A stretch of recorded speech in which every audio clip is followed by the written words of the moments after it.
of all the households surveyed face these issues every month.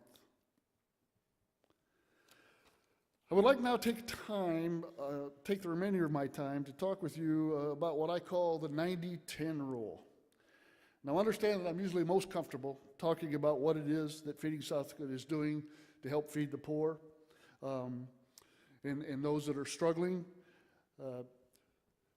along with the essential programs that we provide as an organization to help combat hunger. But rather than talk about what we do, how we do it, I would like to talk to you a little bit about why we do the work that we do. For me, the why of the work that we do simply boils down to the people that we are serving and how we serve those people.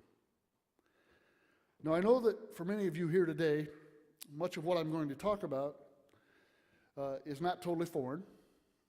You probably all understand it. Hopefully you all get it. But I still think it's important that it's important enough topic that we be reminded of it periodically. Many of the people that struggle daily to make ends meet are all too often identified by a statistic, like you saw in the video, or that you heard about upstairs. 1 in 8 are food insecure, 14% live at or below poverty, X percentage are unemployed, or a certain number are homeless. Now, I know all too well how important it is to be able to tell a story using statistics on a grander scale and for the concern of major issues that we have in our country. However, at the same time, I think it is critically important to remember that behind those numbers and percentages are real people. They are people that for a myriad of reasons have found themselves, and often their families, caught in a battle for basic survival. Survival to have a roof over their heads, clothes on their back, food on their tables, reliable transportation, and money for gas, or to pay for the utilities, insurance, and child care.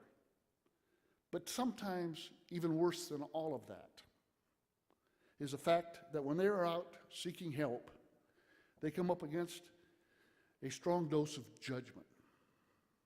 And because of that, all too often, they are forced to give up a portion of that dignity, or all of it, to get the help that they and their families so desperately need.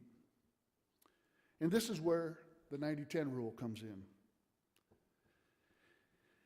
In 1 John 4:11, the word says, "Dear friends, since God so loved us, we also ought to love one another." This is a verse that I've always tried to remember and to share with others as well. For far too many people, it is easy to pass judgment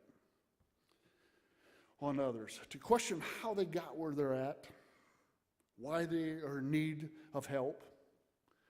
And as human nature would have it, people often blame them, those individuals, for the situation that they're in. Then there is a judgment that is derived from the outward signs, like individuals with nicer clothes, having newer cars, smartphones, et cetera, et cetera, et cetera. And it's these outward signs that can have people jumping to judgments that those people are just taking advantage of the system, or worse, they're simply lazy. All of these conclusions are oftentimes drawn virtually with no information in which to make that decision or that judgment. And I can tell you, in my 16 years of doing this work, that I have found that most of these people are not as they are perceived. Some are individuals that are working, but don't have the skill that allows them to earn a livable wage. Individuals that no matter how hard they try, can't possibly work their way out of poverty. And I think that's an interesting concept. Until the first time I heard it, it never resonated with me. Until I was in a meeting and I heard an individual say that, you cannot work, some people cannot work their way out of poverty. We always say, just go get a job. Just get a job. You won't need help, right? But if you stop and think that individuals working 2 minimum wage jobs still aren't making enough money and aren't making enough money to support a family of 4. And so they're going to continue to struggle.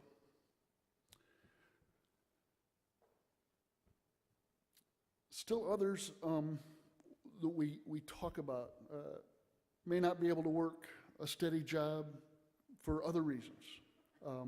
Could be health issues, lack of affordable child care, again, lack of that transportation to get back and forth from their jobs. Still others, because of their age, they have mental or physical challenges that prevent them from being able to work a full-time job, or for that matter, even a part-time job. And they're struggling to get by on some fixed income, like Social Security.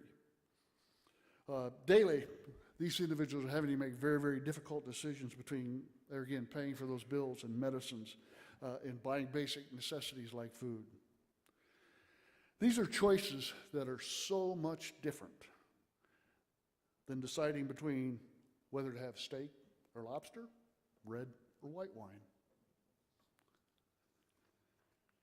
So what is the 90-10 rule that I keep referring to, you ask? It is simply a philosophy based on whether we as an organization, Feeding South Dakota, a government, or a society should expend 90% of our energies and resources trying to determine which 10% of the people served are abusing the system. Rather, wouldn't it be better if we spent 90% of our time providing services to those in need, and accepting that 10% of those we serve might be taking advantage of, again, the system? In the for-profit retail world, they call their system abuse, or their loss of inventory, they call it shrinkage. Their shrinkage is measured in 4 categories: employee theft, shoplifting, administrative errors, and vendor fraud. The average percentage of shrinkage from state to state across America runs from just under 2% to nearly 5%. Yet, you don't see the retail world putting 90% of their resources into presenting that 2 to 5% of shrinkage.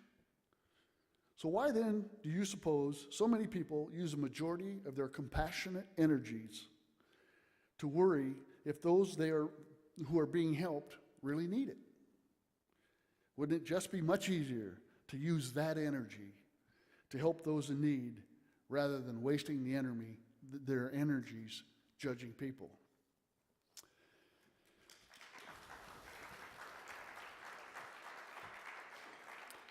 In Colossians 3:12, Paul writes, "Therefore, as God's chosen people, we are to clothe ourselves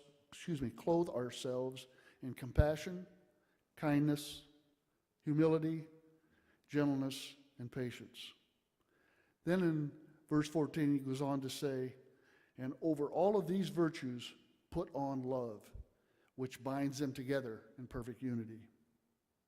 If we were able to embrace the virtues described in verse 12, compassion, kindness, humility, gentleness, and patience, I think that the tendency of people to judge others will begin to go away. And once it does, I feel that the collective will of an organization, a community, a state, and the nation can come together to help care for those who struggle to care for themselves, to help provide opportunities for others to achieve an education or obtain a skill that will allow them the chance at making a livable wage, and to provide all children with the things that they need to live, learn, and grow. Ultimately, help them all get back the dignity that they so deserve. I believe it costs us absolutely nothing to treat people with dignity. I would like to close with one last verse from the Bible, and it's from the book of Luke, chapter 6, verse 37. It says, "Do not judge, and you will not be judged." I believe that it is our responsibility to set aside judgment so that those who truly need help can get it. So this is why we do the work that we do. It is my firm belief that one day we will all stand before the judgment throne. And when we do, those who took help when they didn't need it will be judged accordingly. For me, I do not want to have it said that I didn't provide help to someone because I judged them not to be in need, when in fact they truly were. So thank you for this opportunity to share my thoughts with you today, and for all that you are doing and will do in the future to help with this issue of hunger in our cities, our state, and our nation. So with that, I would take any questions from the audience at this time. Ma'am. Excuse me, ma'am. Hi, I'm Pastor Erica Lehman, Lutheran pastor. And one of the things that's bothered me about a lot of local food pantries, actually your 90-10 rule kind of helped clarify that, is rules that say you can only get help once a year or maybe twice a year.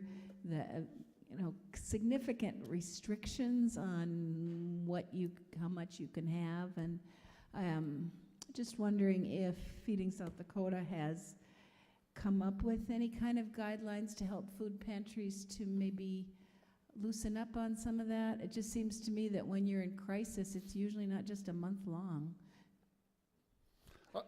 And to your point, I would agree with your assessment. And I think oftentimes those limits are driven by availability of inventory or availability of food that they have, in some cases, maybe not in all. I think the work that we as Feeding South Dakota are going to try to do, and we know that there's a hunger gap that exists in the state of South Dakota to the tune of about 16 million meals that are still being missed in our state each and every year. And we've got a challenge of ourselves to try to cut that hunger gap in half by 2020. So that means as an organization, we're going to try to distribute 6 million more pounds of food. I think the earlier slide said something about 12 to 12.5 million. So we're going to try to push our distribution from somewhere in the neighborhood of 18 to 20 million pounds of food. And part of that purpose is going to be able to provide community pantries with more product so that they have enough inventory on hand so that they can be open more often and give more food. But I know even for our pantries, there's limits on the frequency in which one can visit, merely driven by inventory. If I had an unlimited amount of donated food to distribute, I would give people food every day. Because you're right, I think one thing that we don't understand as a society is how difficult it is for these individuals and families to chase food. You know, they come to a food pantry, maybe they're going to leave with 5 or 6 days worth of food. Do you realize that when they get home and they unpack that food, they virtually are starting the planning process to figure out where they're going to get food to pick up from where that leaves off? How some people in our larger metropolitan areas spend hours and hours and hours to get from their homes to the bus stop, onto the bus, to a pantry, to a feeding site, whatever it might be.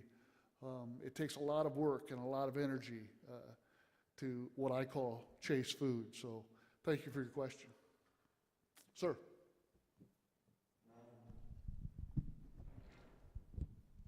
You and I were here last spring when Gary Oppenheimer was here from Ample Harvest. And I think sometimes it's real important for us to do these things. We can talk about them, but then we get the opportunity to do these things.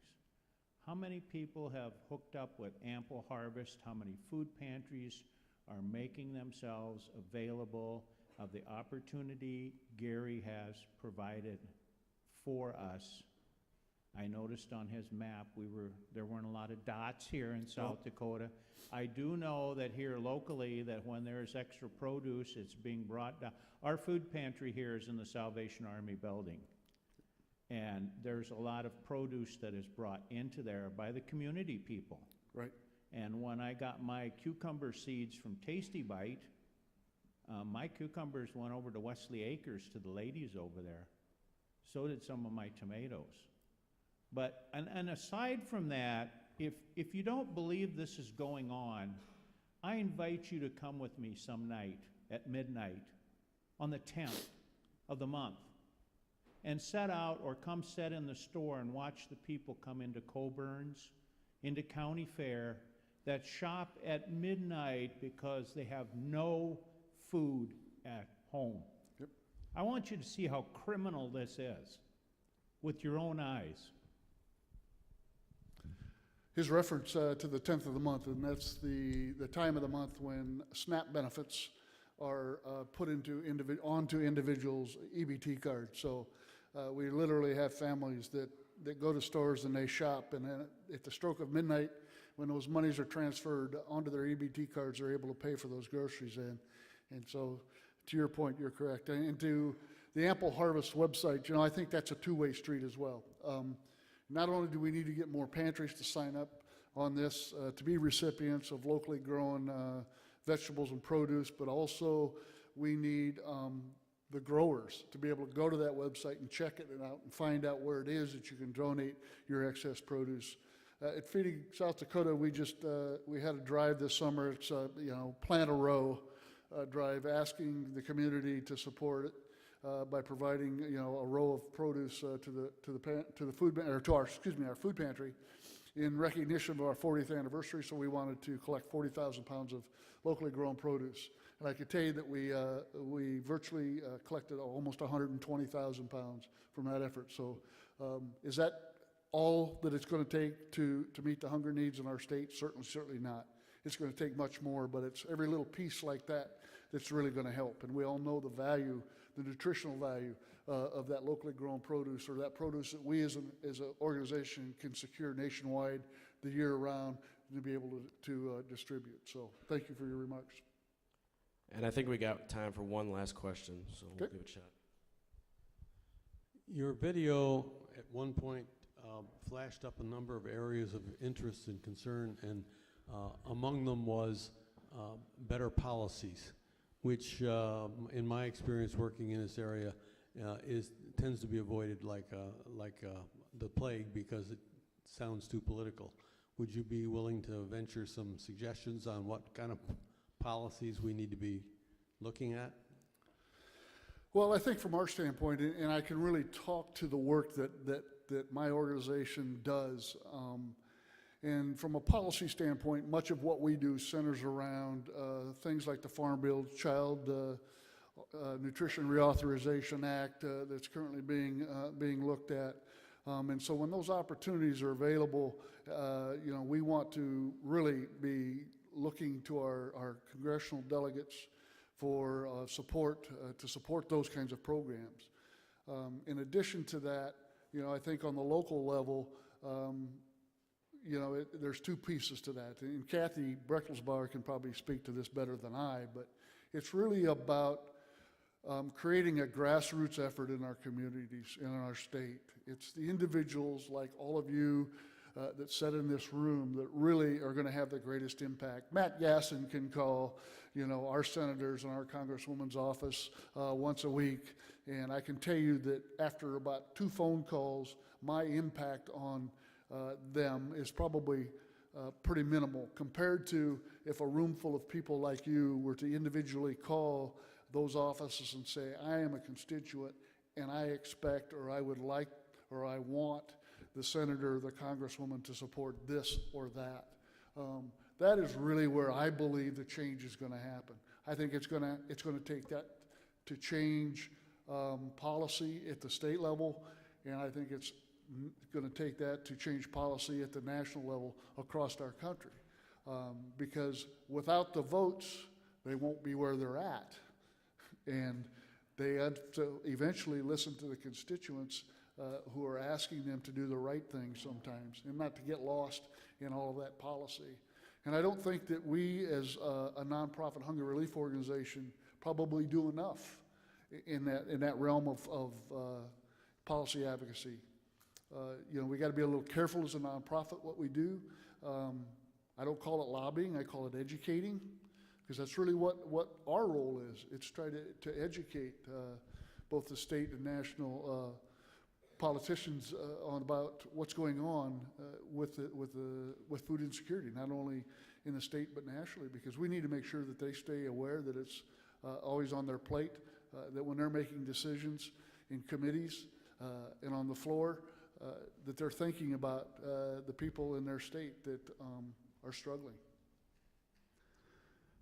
We do actually have a few more minutes, Trevor, for some questions. So if we have one or two more questions, did you want to go?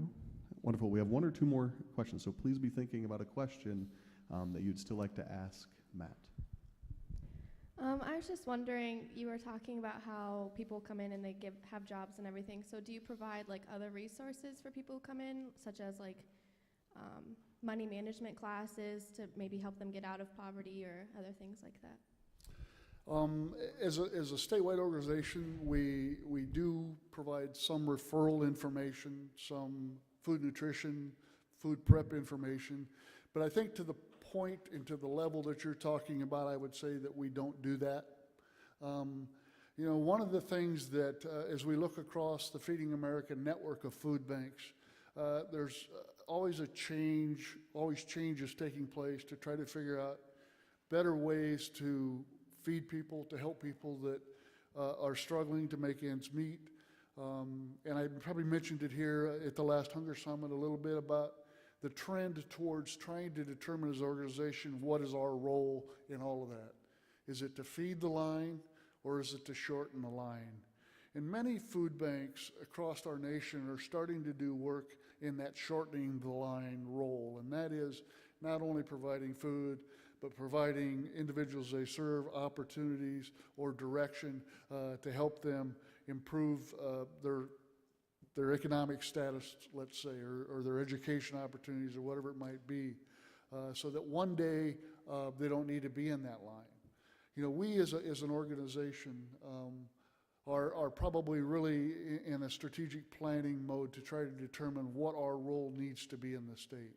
You know, the last thing I don't want to do is I don't want to replicate services. I don't want to be trying to do something that another organization's already doing and probably does it better. I think it's important that as an organization we do absolutely what we do best, and that is to procure and distribute food. So I kind of lean towards our work of being that of feeding the line versus that of shortening the line. But I can tell you that there's constantly collaborative efforts that are happening, and we're a part of several of those collaborative efforts to figure out new and different ways to reach people where they're at. It's kind of like if you see a need, you need to address it. And so we are having some shifts in the way that we do business. And those shifts are around collaborative efforts, working with other non-traditional entities, actually, to try to get food into the hands of people that maybe that we wouldn't deal with through our other partner agencies or the programs that we operate ourselves. So we're continuing to always look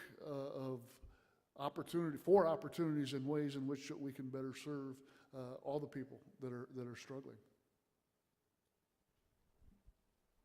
Do we have any more questions for Matt? Okay. Thank you very much. Awesome. Thank you, Matt.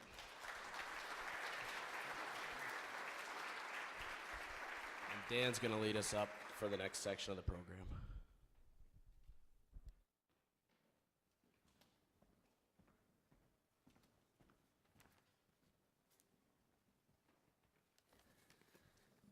Thank you again, Matt, for your time and your preparation. As we move to the next event, the Dakota Wesleyan chapter of Universities Fighting World Hunger has been actively engaged in the battle for food security here on our own campus and across the world for the last 4 years, tackling some of the very issues we've heard about today. Our chapter wants to encourage all higher education students across South Dakota to use their gifts and talents to alleviate hunger in our state. To that end, the Third Freedom Group will be leading the next breakout session. While this is designed for college students, all are welcome to attend, and the purpose is to learn more about Universities Fighting World Hunger and how our campuses and people across the state can collaborate, but again, all are welcome to attend. Wagner Chapel will also be open, which is across the hallway, where you can continue to purchase books, bowls, and look at some of the silent auction events there that you can purchase. All proceeds are going to the Mitchell Food Bank. And again, the Empty Bowls event today is brought to you by Mitchell High School. Those attending, you can select a bowl from Wagner Chapel, and then you'll process through the soup line in return, and you can eat your soup right here. There's coffee, water, there'll be lemonade in the back as well for the lunch. The group will be facilitating carry-out orders from about noon to 12:20. So we ask, if you're staying for our program, would you please wait till about 12:25 to go through the line, just to take some of the alleviation off of the line. But at 12:25, please go through, grab your soup, and join us back in the Sherman Center at 12:30. The student speakers and award presentation will conclude our event. And again, we look forward to seeing you at East Main upstairs for the breakout session led by Third Freedom, or feel free to mingle, talk, meet with Matt, talk with people in the Wagner Chapel. You are dismissed.